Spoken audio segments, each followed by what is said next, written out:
La météo est une grande capricieuse. Lorsqu'elle se déchaîne, nous nous tenons prêts à agir le plus rapidement possible. Gérer ce genre de crise ne s'improvise pas. C'est pourquoi Enedis Pays de la Loire a mis en place le plan Adèle, un dispositif de crise en cas d'événement majeur basé sur l'anticipation et la réactivité. Des moyens techniques, matériels et humains prémobilisés et synchronisés par une cellule de crise alliant pilotage des ressources et services logistiques pour les 5 départements. Si nécessaire, la mobilisation s'étend au niveau national avec les 2500 techniciens volontaires de la FIR, la Force d'intervention rapide électricité d'Enedis. 5 mars 2017, France. Une dépression menaçante s'approche des côtes bretonnes. 15 heures. Météo France lance l'alerte. La tempête Zeus frappera violemment du nord-ouest au sud-est le lendemain matin.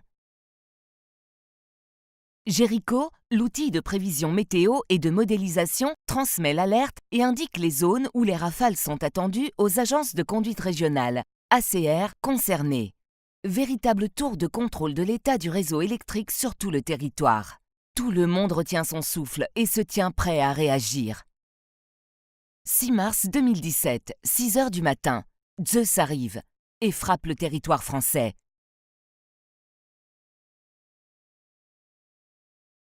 À 10 heures, des centaines de milliers de foyers sont déjà privés d'électricité.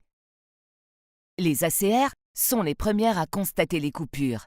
Dès le premier incident, les automatismes du réseau commencent à réalimenter à distance les clients coupés. 10h30, la tempête s'étend sur près des 2/3 du pays, enregistrant des rafales jusqu'à 190 km/h sur les côtes et 100 km/h en plaine. Le directeur de la DR-PDL lance le plan Adèle et sollicite les ressources de la FIR en renfort.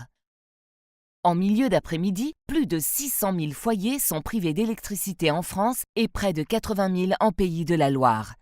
2 hélicoptères appuyés par des équipes au sol et des drones sont mobilisés dès que le temps le permet pour repérer les zones touchées et localiser les défauts. Dans le même temps, Enedis communique régulièrement sur l'état du réseau avec les médias. La tempête passe, enfin. 700 agents Enedis et 50 prestataires sont immédiatement déployés en Pays de la Loire, rejoints par 80 agents venus d'Île-de-France et de Lorraine. À l'aide de kits tempête prêts à l'emploi, acheminés en amont sur les zones sensibles et contenant groupes électrogènes et tout type de matériaux nécessaires aux réparations, les techniciens œuvrent à rétablir le courant.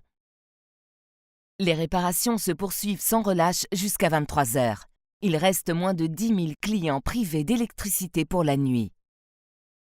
Tôt le matin du 7 mars, Enedis Pays de la Loire déplace une partie de ses ressources pour venir en aide aux équipes vendéennes durement touchées pendant la nuit. Les actions se poursuivent les 7 et 8 mars jusqu'au rétablissement complet du réseau alors que Zeus se dissipe dans l'Adriatique. Après chaque crise, Enedis réalise un bilan de performance afin d'améliorer sans cesse son dispositif. Lorsque la nature se déchaîne, nous mettons en œuvre tous nos moyens disponibles, tant humains que matériels, pour réalimenter nos clients.